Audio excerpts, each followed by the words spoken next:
Salut, c'est Marie pour Humain. Je suis designer textile et créatrice et je suis aussi la fondatrice du studio Virgule.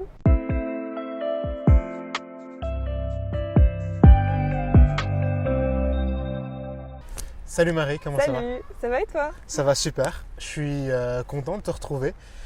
C'est la deuxième fois en fait qu'on se rencontre, Ouais. vu que la première fois qu'on s'est rencontrés c'était il y a bientôt 4 mois. Il y a quelques mois, Il y a ouais. 4 mois, c'était à l'événement Dream Chaser. Exact. Événement Dream Chaser qui mettait en avant des créateurs et des créatrices De mode. belges, Ouais. j'allais dire bruxellois, mais pas que bruxellois, belges.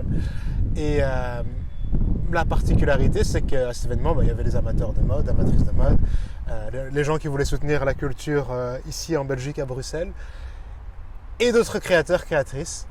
Et c'est ton cas en fait. Oui, ouais. On a été invités pour l'avant-première aussi. On a eu des chouettes invitations de la part de l'équipe de Dream Chaser et j'en faisais partie. Est-ce que tu peux me parler un peu des origines, des origines de la création? Qu'est-ce que tu crées exactement? Est-ce qu'on est plutôt sur des objets personnalisés ou plutôt sur des vêtements, du textile? Dis-nous un peu plus, dis-moi-en plus. C'est une chouette question parce que c'est des choses qui sont arrivées vraiment au fil du processus, disons. Donc moi à la base, j'ai fait des études en fait de design social Ok. dans lesquelles je me suis spécialisée dans le textile. Et donc c'est là que j'ai réalisé mon projet de bleu de travail sur mesure, qui du coup à la base était vraiment dans cet aspect design social. Et la partie textile c'était plutôt anecdotique, je dirais même. Et par la suite, je savais que c'était quelque chose qui m'intéressait, j'avais envie d'avoir cet appui textile, donc j'ai fait une formation à la Cambre à Bruxelles en design textile. Et après ça, une formation de couture, donc vraiment à proprement parler, savoir techniquement poser des poches, etc. Ça, c'est un peu rapidement le background scolaire, disons, universitaire. Et donc maintenant, j'ai créé mon studio Virgule, du coup, Trop bien. donc mon projet, depuis 1 an et demi. Et donc je continue ce projet Bleu Travail, donc ça c'est très chouette. Je suis ravie de professionnaliser un projet d'études. Et je fais aussi des vêtements à partir de couvertures en laine de seconde main. C'est du coup un peu du prêt-à-porter. Enfin, c'est clairement du prêt-à-porter, je peux pas dire que ça ne l'est pas. Mais il y a aussi cette notion de design textile que j'aime apporter au studio en général. Donc voilà, il y a des pièces qui sont à vendre, il y a des pièces qui sont sur mesure, comme les bleus de travail que j'expliquerai plus en détail peut-être après. Et je suis aussi intervenante textile en tant que designer pour des défilés, pour des workshops dans des écoles, etc. Disons très globalement. Il y a un aspect qui m'interpelle, qui m'intéresse beaucoup dans tout ce que tu viens de dire. Tout l'aspect création, parce que je suis de plus en plus sensible à tout ce qu'on crée à partir de rien ou de quelque chose d'ailleurs. Il y a quelque chose que tu as dit un mot sur lequel j'aimerais revenir. Tu as parlé de design social. Tu sais, quand on va sur l'Instagram, ton Instagram du studio, il y a aussi il y a écrit un moment en bio à partir de fin de stock. Ouais, je pense. exact. Pourquoi c'est important de ne pas juste être dans le design ou plutôt d'accorder de donner de l'importance à cet aspect social? Pour répondre à ta question, c'est vrai que je différencie quand même le design social et le design écologique, si on pourrait appeler ça comme ça. Même si c'est des choses qui sont évidemment liées, ça c'est sûr. La manière dont... Pour moi, c'est important en fait de faire à partir de matériaux de réemploi. Et en même temps, c'est pas du tout le concept du studio. Dans le sens où mettre en avant mes produits parce que c'est du réemploi, ou de la seconde main, ou de l'upcycling, voilà. En fait, pour moi, ce serait un peu mettre en avant le moyen de faire quelque chose. Et c'est pas ce quelque chose que je mets en avant. Par exemple, si je fais une marque de vêtements, à partir de tissus de seconde main, ou on va dire de réemploi pour rester large, en fait ce serait très limitant et limité de dire en fait je fais une marque de vêtements de réemploi. Ok, mais tu fais quoi concrètement? Et donc pour moi le réemploi c'est un moyen d'arriver à un projet et en fait tu peux tout faire en réemploi. Tu peux faire autant du textile que de l'ameublement, que du bâtiment, que des lunettes, enfin voilà. Donc pour moi c'est vraiment ce truc de le réemploi, c'est un moyen d'arriver à quelque chose qui me plaît. Et moi, ce qui me plaît, c'est faire des bleus de travail sur mesure, en co-conception, et faire des vêtements à partir de... Enfin, faire des vêtements techniques. Et ils sont à partir de tissus de réemploi, en gros. Tu parles de... Peut-être pour aussi simplifier la vie à ceux qui nous regardent, et moi-même d'ailleurs, mais bleu de travail. Ouais. Est-ce que tu sais préciser un peu de quoi il s'agit exactement? Du coup, moi, un bleu de travail, c'est simplement un vêtement de travail, initialement, du coup, proposé aux ouvriers et ouvrières, et qu'on appelle bleu parce qu'ils sont bleus, et donc c'est devenu un peu dans le jargon, bleu de travail. Et moi, la manière dont je travaille ce vêtement, c'est que je propose des bleus de travail sur mesure, que j'ai appelé bleu de travail singulier. En co-conception. Donc co-conception, ça veut dire qu'on est 2 ou plusieurs à concevoir le vêtement, donc à le penser, à le créer. Et donc voilà, c'est de la co-conception pour vraiment qu'il soit sur mesure en fonction du métier, en fonction de la morphologie, en fonction des goûts de la personne. Donc typiquement, pour résumer, s'il fallait prendre un exemple, si toi tu viens vers moi pour demander un bleu de travail, on va le co-concevoir ensemble. Donc tu vas me parler de toi, de ton métier. Et c'est pas qu'une question de métier aussi, ça peut être juste t'aimes faire du vélo. La personnalité, voilà, tout toi en fait, de manière générale. Et on va créer ensemble, à partir d'un dessin blanc, quoi, ton modèle de veste que on validera et que je vais créer après. Et c'est à partir de fin de stock d'usine textile. Mais ça, encore une fois, c'est un moyen d'arriver à ce projet de travail. Ok, c'est hyper intéressant en termes de collaboration et d'échange et aussi de rencontres. J'ose imaginer. Ça fait donc 1 an et demi que le studio est là. Tu sais, je pense que pendant des années, mais comme beaucoup de gens encore aujourd'hui, je ne me rendais pas forcément compte de tout le travail qu'il y a derrière le design, la création et juste créer un vêtement ou faire des bleus de travail. Mais j'ai une sœur qui est aussi dans ce monde, qui est aussi créatrice. Et du coup, je me rends compte que ça demande pas mal de taf. C'est pas mal, il faut être patiente. Et c'est pas mal de sacrifices aussi. Là, tout de suite, je pense en termes de sommeil, mais il y a sûrement plein d'autres choses auxquelles on ne pense pas. Est-ce que tu peux me parler un peu de cet aspect parce que finalement, c'est vrai que j'utilise beaucoup le mot créatrice jusqu'ici, mais c'est de l'entrepreneuriat. Oui, complètement. Ouais. C'est vrai que moi, je sens que ce projet, c'est quelque chose que j'ai toujours eu envie de faire et qui est vraiment inné depuis plusieurs années. Et donc, les sacrifices, entre guillemets, ils ont été assez naturellement mis sur le tas. C'est pas un truc où tu as senti que c'était trop pesant, quoi.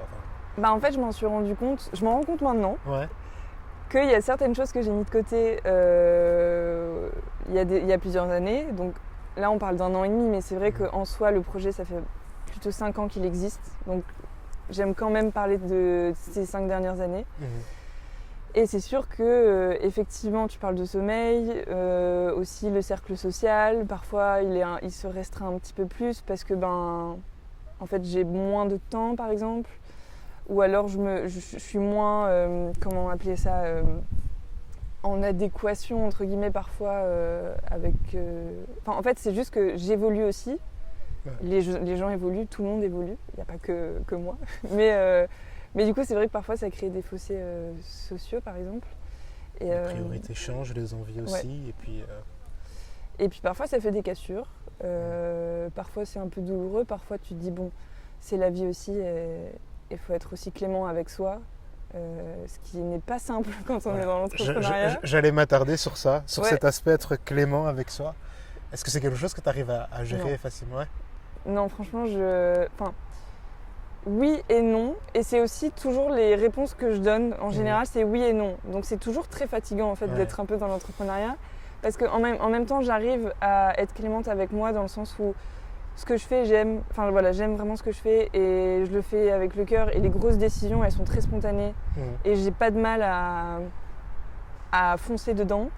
Mais parfois, j'ai tendance du coup à trop réfléchir et à trop remettre en question mes propres choix, puisque quand tu es entrepreneur ou entrepreneuse, ben, c'est toi qui décides de A à Z, donc il y a une notion de responsabilité qui est vachement importante. Et quand j'overthink, c'est un peu, je suis toujours en train de me dire « Ah mais est-ce que j'aurais dû faire ça autrement ? Est-ce que j'aurais pu dire telle chose dans le mail pour avoir tel contrat ?» Et ça peut être avec absolument tout échange social, quoi. Donc ouais, oui et non. Parfois, je suis pas très clémente, quoi. Est-ce que j'ai envie de lier... je pense que je lis ça aussi un peu à la notion de doute. J'imagine dans la vie de tout entrepreneur, il y a le doute. Et les doutes, c'est jamais simple à gérer. C'est jamais drôle, c'est jamais cool. Mais je pense que dans tous les cas, on passe presque tous par là. Et comme disait Brel d'une certaine manière, franchement, je plains un peu les personnes qui ne doutent pas. Et tu sais, je suivais aussi, parce que parfois je me perds sur YouTube pour de bonnes choses comme pour des choses un peu plus légères d'un point de vue intellectuel, on va dire. Il y avait cet avocat qui parlait un peu de Maître Bonan, je pense qu'il s'appelle. Il est plutôt connu en France. Et c'était un peu, ça parlait de la notion des idées et de l'intellect et du fait que, tu sais, finalement, est-ce qu'avoir des convictions, c'est pas un certain frein à l'intellect parce qu'on s'arrête sur une idée précise, là où les idées, on veut qu'elles soient en mouvement continu. Et ça me fait venir à la question du doute finalement. Est-ce que le doute finalement, c'est pas quelque chose qui, dans une moindre mesure, quand c'est bien mesuré, il ne faut pas que ce soit excessif, mais qui, entre guillemets, montre une certaine volonté de vouloir progresser et d'évoluer?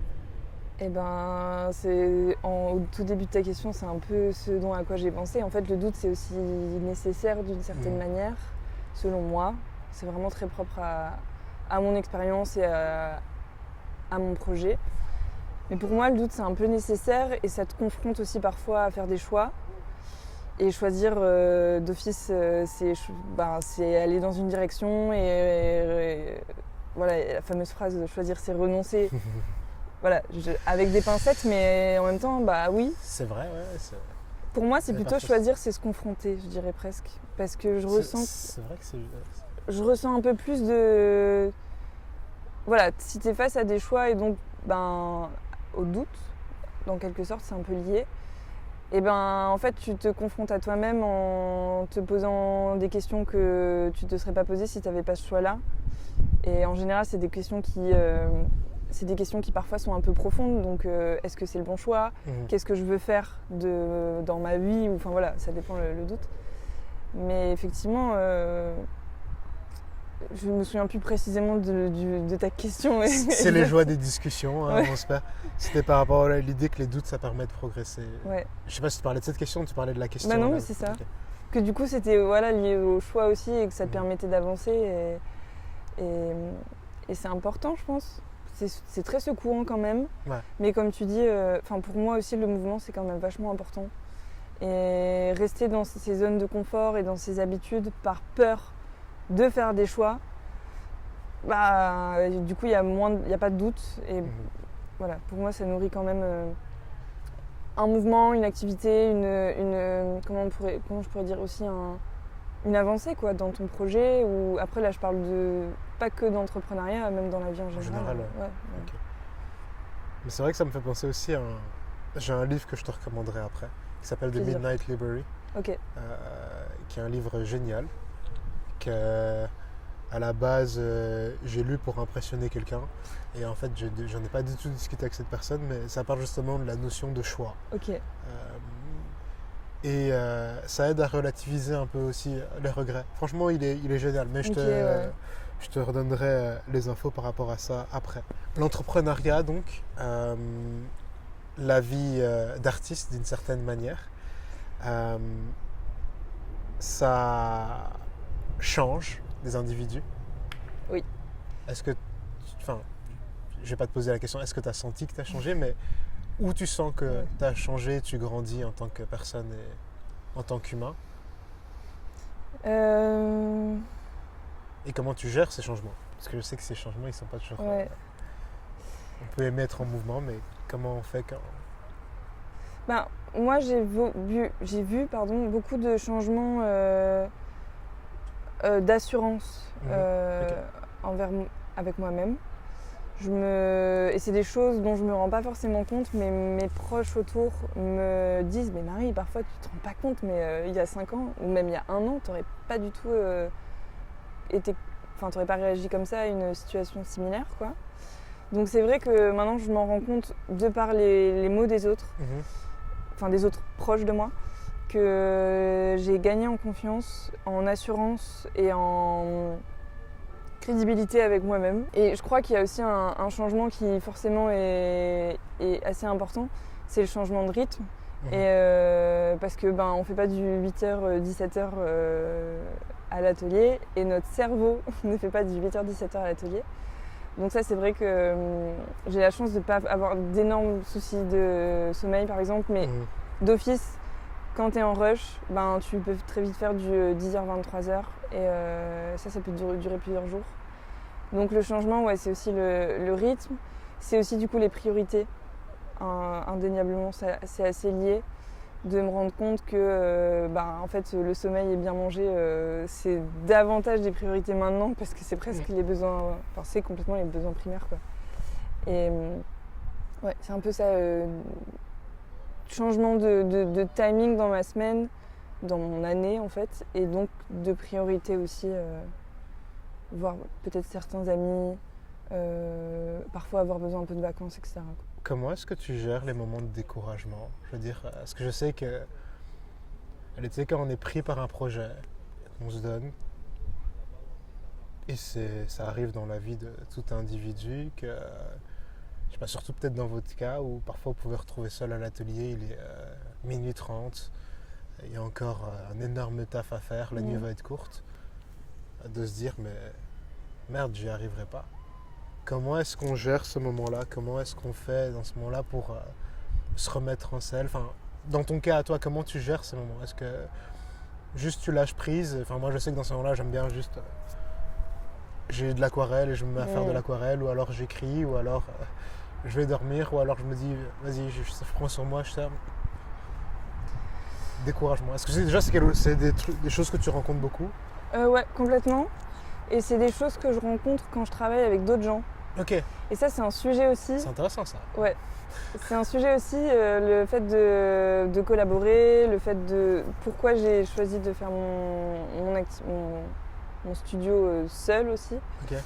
Mais pour revenir plutôt à ta question, en fait, j'ai l'impression que c'est l'action qui me fait avancer, et qui du coup me fait enlever ce poids de, par exemple, j'ai trop de choses à faire, ou j'ai pas le temps, ou j'ai plus la motivation, etc. En fait, et ça, je me sens chanceuse de l'avoir. Je procrastine pas beaucoup. Ok. Et franchement, je sais que c'est parfois un gros fardeau de le faire. Et du coup, je comprends les gens. J'ai vraiment aucun jugement sur les gens qui procrastinent, parce que je comprends. Je suis un gros procrastinateur dans mon cas. Mais j'ai cette chance de ne pas l'avoir. Ah ouais, ça c'est génial quand on est... Et je sais que c'est une chance, c'est ça le truc. C'est que je suis pas en mode « Ah, mais les gens ils procrastinent, c'est vraiment pas la bonne chose à faire ». Je sais que c'est pas donné de se mettre en action. Mais voilà, moi j'avoue que je sais que s'il est 23h à l'atelier et que je dois absolument finir quelque chose pour demain matin, en fait, je vais le faire plus vite possible, peut-être avec moins d'amour, on va dire, mais je vais le finir parce que je dois absolument le faire. Et en général, c'est ce que je te dis, ces situations, elles arrivent quand je collabore avec des gens. Parce que sinon, moi, j'avoue que dans mon timing et dans mon organisation d'atelier, c'est aussi encore un autre sujet, mais je suis hyper... organisée, je sais pas, mais il y a des plannings partout, il y a des listes partout. Ouais, organisé. Ouais. organisé. Ou du moins, tu as un plan. Ouais. Donc tu peux définir si tu es en retard ou pas. Exact. Ça, j'arrive à avoir l'œil sur... je me sens pas trop débordée dans ces situations. Au moment d'aborder le découragement, du coup, tu dis que toi, tu as besoin de te mettre en mouvement pour pouvoir gérer ces moments-là. Et c'est vrai qu'à titre perso, je me rends compte que quand j'ai des moments où j'ai très peur d'un truc et que ça te paralyse, bah, ça renforce la peur, alors que le mouvement permet de pouvoir en tout cas affronter ça et te rendre compte que c'était moins grave que prévu. Et ça me fait penser, est-ce que finalement, d'une certaine façon, ça c'est un rappeur qui le dit aussi, j'aime beaucoup citer les rappeurs dans les interviews, est-ce que ne pas faire semblant, faire semblant de ne pas avoir peur, est-ce que d'une certaine manière ça la réduit pas un peu? Parce que je dis pas que quand tu continues tu fais semblant de ne pas avoir peur, mais quand tu fais semblant de ne pas avoir peur, tu mets la peur entre guillemets entre parenthèses pour avancer. Et ici, quand tu dis j'avance quand même, tu mets aussi la peur entre parenthèses pour avancer. Tu vois. C'est assez lié à des questions de psychologie, en fait, quand tu veux faire quelque chose, tu fais une grosse partie du chemin. Et c'est un peu vrai, je sais pas, mais en tout cas, moi, j'y crois un peu. Effectivement, il y a plein de fois où je fonce dans des projets, je fonce dans des productions. Et je ne suis pas forcément sûre à 100% de ce que je suis en train de faire, mais en fait, je le fais. Et puis, au lieu de me dire, de toute façon, je ne sais pas comment je vais faire, je le fais. Et si, effectivement, déjà, parfois, il n'y a pas de problème. Et s'il y a un problème, là, je pourrais me poser vraiment la question de comment je résous ce problème-là. Après, je pense, du coup, que c'est aussi une question de confiance en soi, en son projet, en son travail. Et c'est aussi un sujet qui est assez important pour moi en ce moment, c'est que j'ai beaucoup confiance dans beaucoup, avec des pincettes, mais j'ai assez confiance en mon projet, en ce que je suis en train de faire, en mes qualités techniques, mais sur des plans personnels, c'est vraiment autre chose, quoi. Et donc en fait, toutes ces questions-là que tu me poses, dans ce cadre d'entrepreneuriat et disons de sujet assez professionnel, je te dis blanc et en fait dans ma tête je réponds noir pour tous mes sujets un peu plus personnels de confiance en moi, rapport aux gens, à l'image, au corps, enfin bref, plein de c'est sujets. intéressant ça. Ouais. C'est vraiment le jour et la nuit.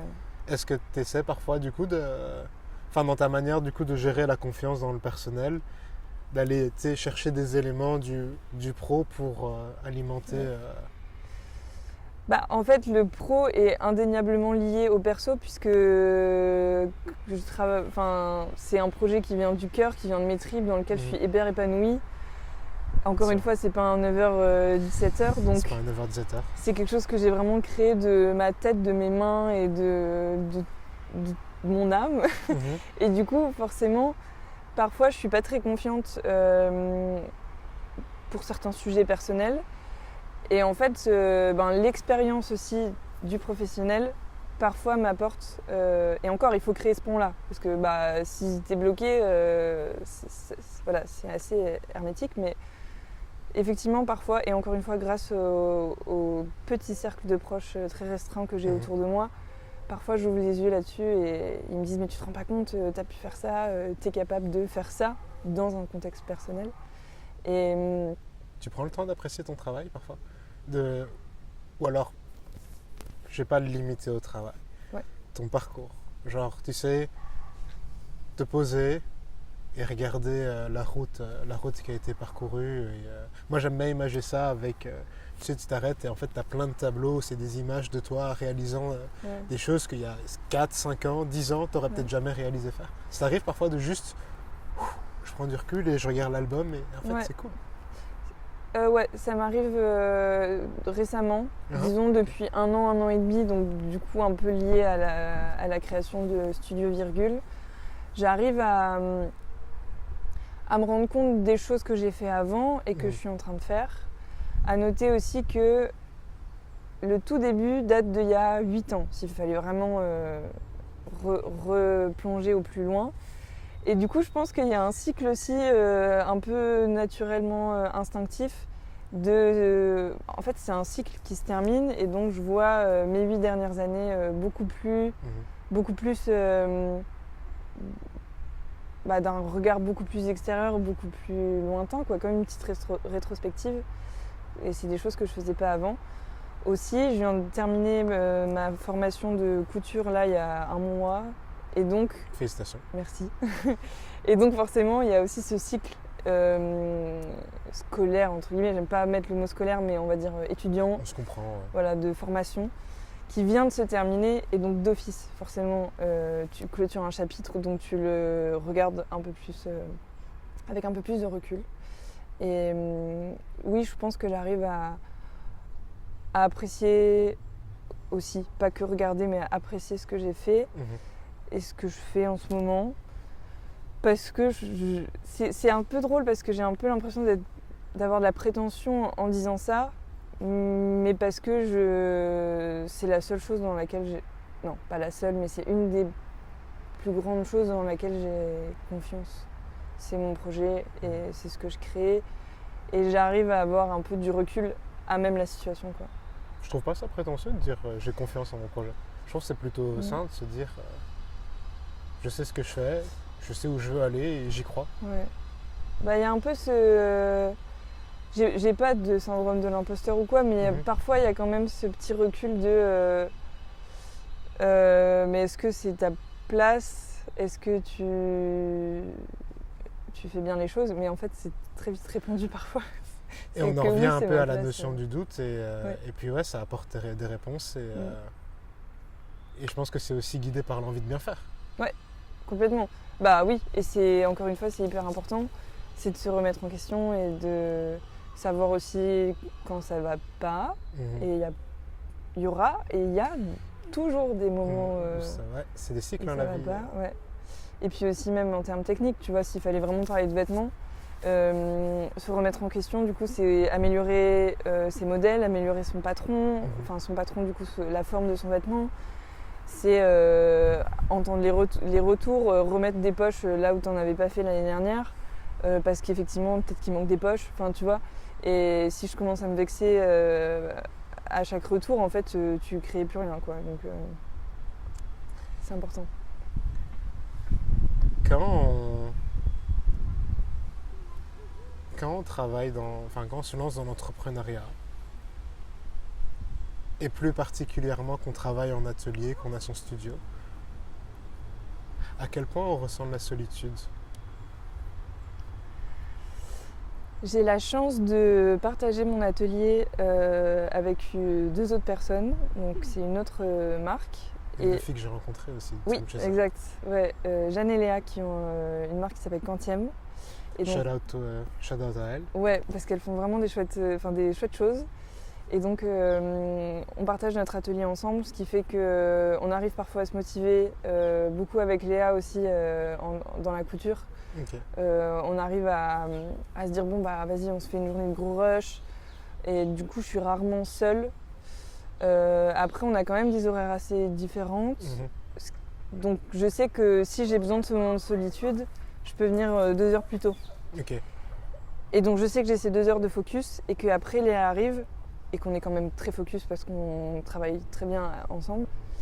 Mais voilà, j'ai cette chance de ne pas être toute seule dans mon atelier, ce qui est très très cool. Aussi, l'endroit où on est, donc au Continental, c'est un lieu avec plein d'autres créateurs et créatrices, pas textile forcément. Et donc je suis aussi dans un univers, comme une énorme coloc en fait, avec plein de gens qui font de la sérigraphie, des lunettes vintage, de la fripe, enfin voilà, bref, énormément de choses. Et donc ça permet aussi de ne pas me sentir seule d'un point de vue entrepreneurial, parce que c'est pas forcément du textile, mais ça reste des indépendants.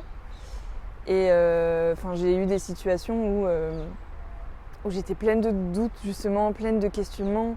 Et en fait, hop, t'as les 2-3 copains qui arrivent et qui te remontent les bretelles, mais assez positivement, en te disant en fait là il faut que tu fasses ça. Nous on te soutient, on te comprend, etc. Et c'est vachement important. Ouais, et c'est toujours un peu différent quand... tu sais, t'as toujours ton entourage et tout qui est là pour te rassurer, mais c'est toujours un peu différent quand c'est des gens qui comprennent vraiment parce qu'ils sont... dans les mêmes draps que toi en fait. Et c'est vrai que tu fais un peu aussi la transition vers une autre partie du coup de la solitude, c'est que le fait d'être entouré de personnes créatives, c'est un super point. Mais c'est vrai que du coup les amis dans la vie plus perso, parfois il y a un décalage entre guillemets si la personne n'est pas forcément dans l'entrepreneuriat, dans la création, etc.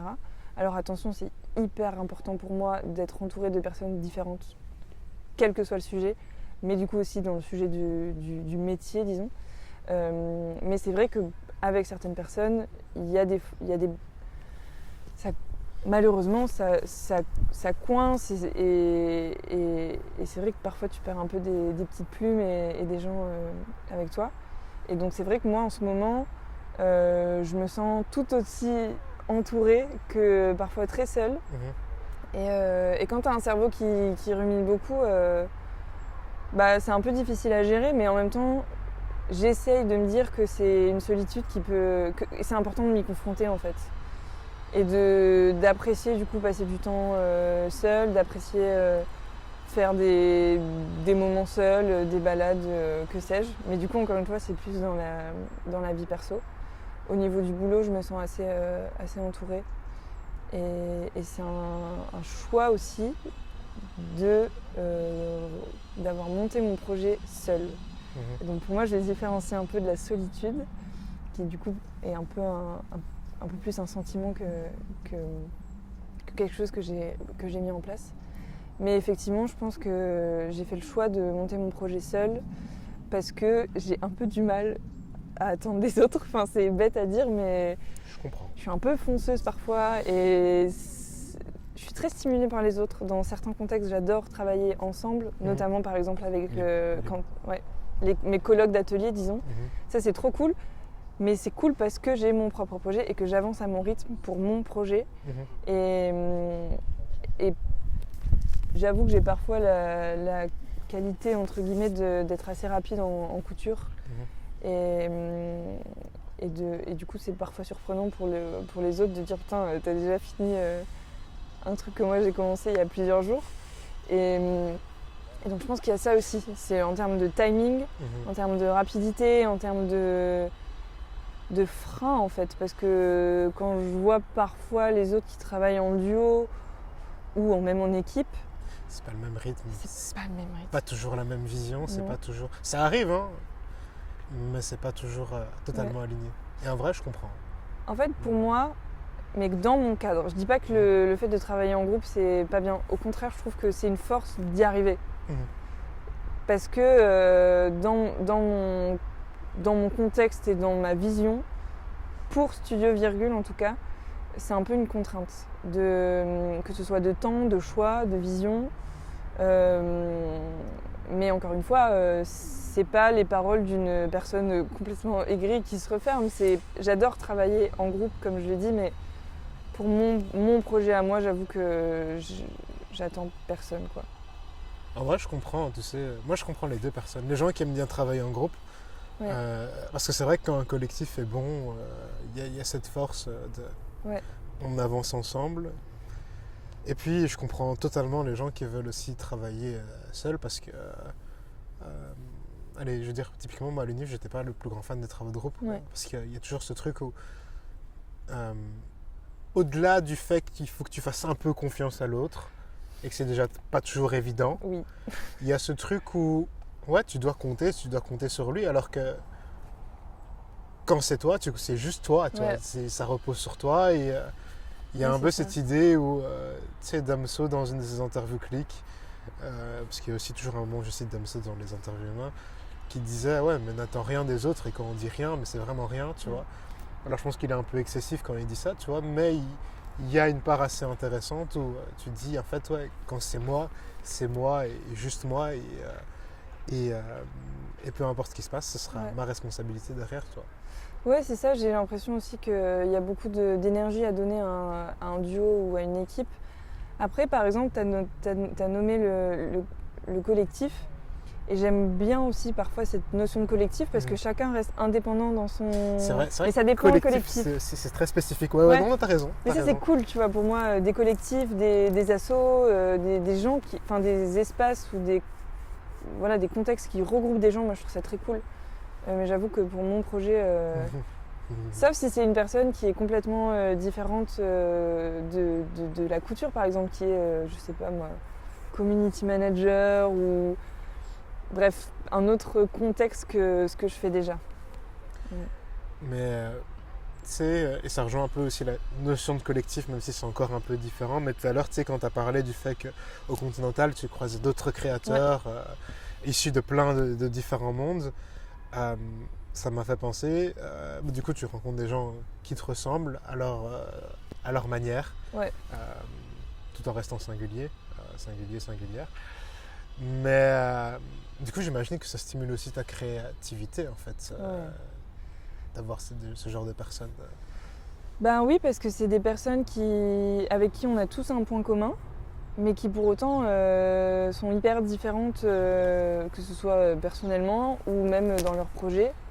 C'est pas forcément des gens vers qui je me serais tournée pour faire une collaboration, par exemple. Mais en fait, en fait, c'est même un peu cru de dire ça parce que peut-être que si, en fait, en y réfléchissant. Mais en tout cas, c'est vraiment, j'ai l'impression qu'on est un peu tous tombés au même endroit, un peu par hasard, sans se connaître les uns et les autres, et qu'il y a eu un bon match de nos projets, mais aussi un bon match social et maintenant complètement presque amical. Et c'est vrai que j'ai l'impression qu'on est tous différents dans nos projets et que c'est hyper riche en fait au final d'avoir tous ces gens autour de nous. Aussi, ça stimule en fait ton propre projet finalement, parce que tu penses à des collaborations que tu n'aurais jamais pu faire. Alors parfois c'est des collaborations qui arrivent parce que tu aimes bien la personne et donc à laquelle tu n'aurais jamais pensé dans un autre contexte.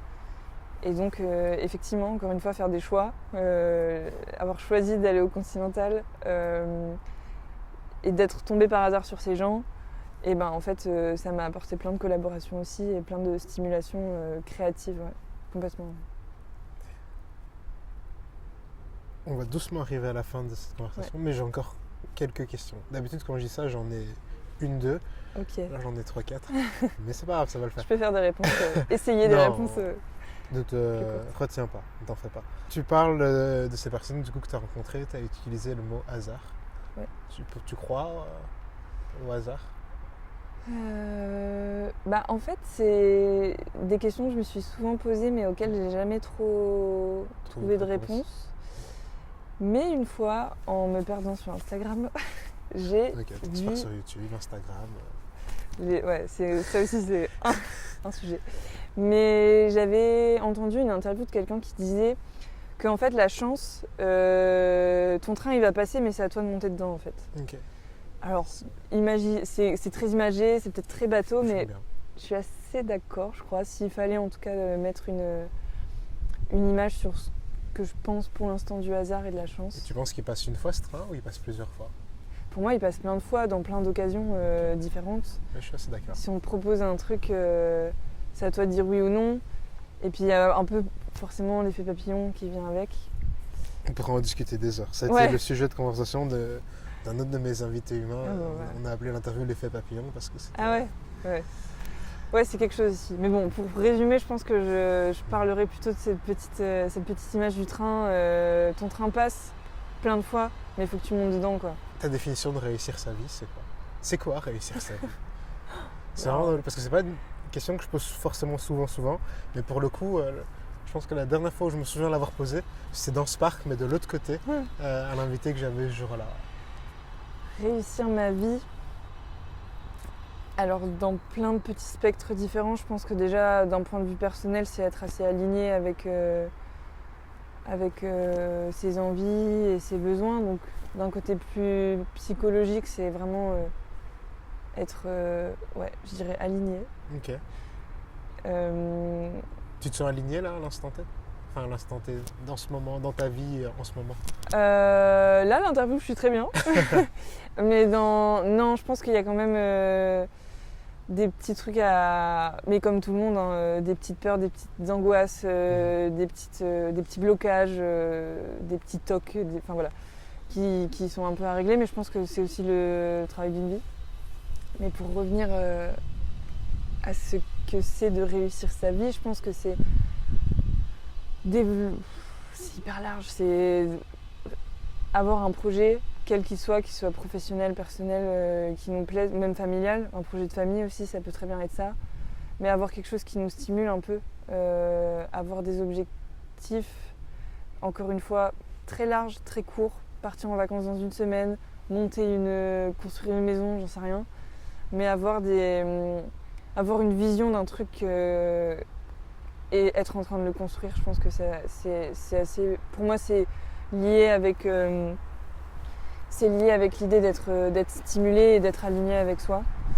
Je pense qu'il y a une question financière qui rentre un peu en jeu d'office. Non pas de faire des milliers d'euros, mais d'avoir une vie stable et de ne pas avoir de contraintes financières si jamais j'ai besoin de m'acheter une voiture, par exemple.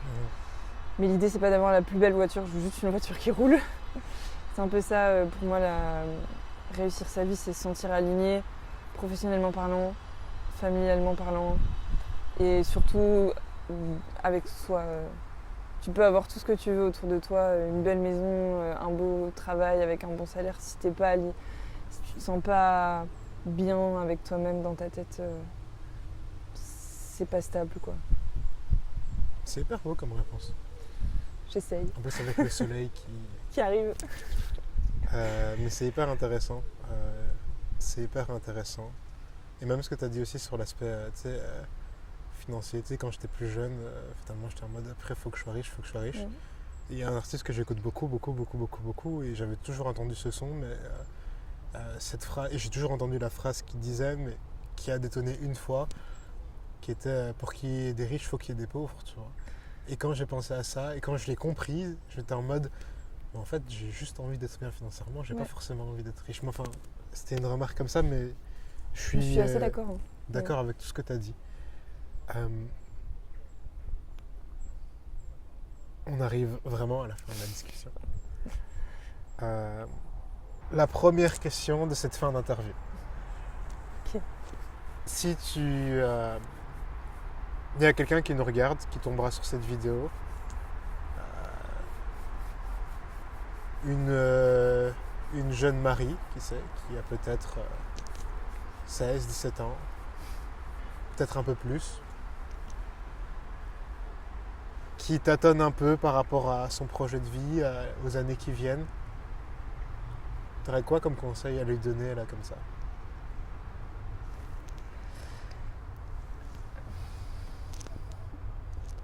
Je lui dirais d'accepter les mains tendues. C'est une chose que j'ai un peu du mal à faire. Mais voilà, si tu as la chance d'avoir tes parents qui peuvent un peu t'aider financièrement, refuse pas. C'est une chance, mais tu peux la prendre.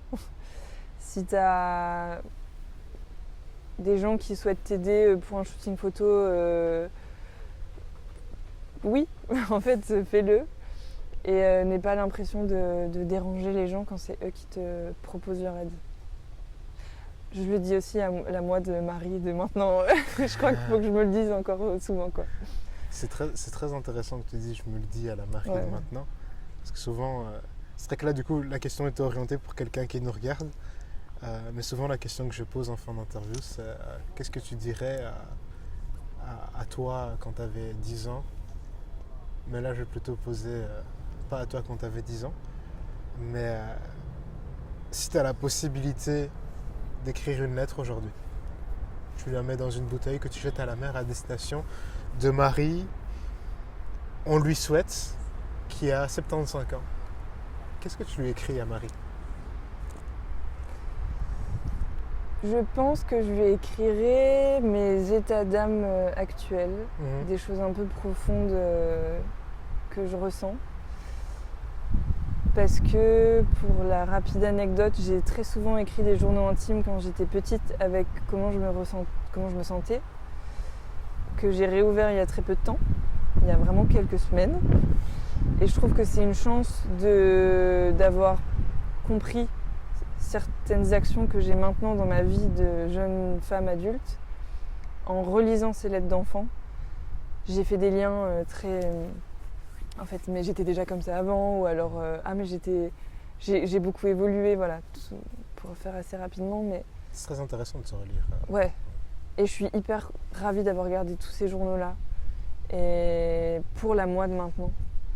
Donc je pense que je ferai un peu la même chose avec un petit gap d'âge, et voilà. Est-ce qu'il y a une création dont tu es fière, particulièrement, et dont tu voudrais nous parler? Le bleu de travail. Le bleu de travail. Pas tant pour le projet, pour la partie esthétique, mais vraiment pour toute la symbolique que ça a en moi. Que ce soit un projet d'études d'il y a 5 ans, dans une période de ma vie particulière, que je suis contente d'avoir fondé à ce moment-là, et que je suis fière en fait d'avoir professionnalisé à travers le studio Virgule. Je dirais le bleu de travail singulier. Ouais. Les bases du studio, au final, on y revient, quoi. Et de fait, j'arrive à ma dernière question. Ouais. C'est quoi ta définition d'un être humain? La tienne. Pas celle qui est dans l'édico, Ouais. la tienne. La définition d'un être humain selon moi, je pense que c'est tout de suite quelque chose qui n'est pas concret, qui est pas qu'on ne peut pas toucher. Je parlerai, je pense, plus de quelque chose de l'ordre de l'âme. Enfin, bien sûr qu'un être humain, c'est un corps et c'est une peau et c'est des os, etc. Mais je pense que je dirais quand même que pour moi, un être humain, c'est un corps doté d'une conscience, d'amour aussi, doté de beaucoup de croyances, d'espoir, c'est un peu bateau, mais d'ambition. C'est vraiment tout ça, c'est un peu cet alignement et ce package de amour, gentillesse peut-être, parfois méchanceté, mais voilà, d'émotions et de sentiments. Merci beaucoup, Marie. Mais merci à toi, je suis hyper ravie de cette discussion, de l'invitation aussi. C'est très très chouette. Merci à toi d'avoir joué le jeu parce que je sais que c'est pas évident.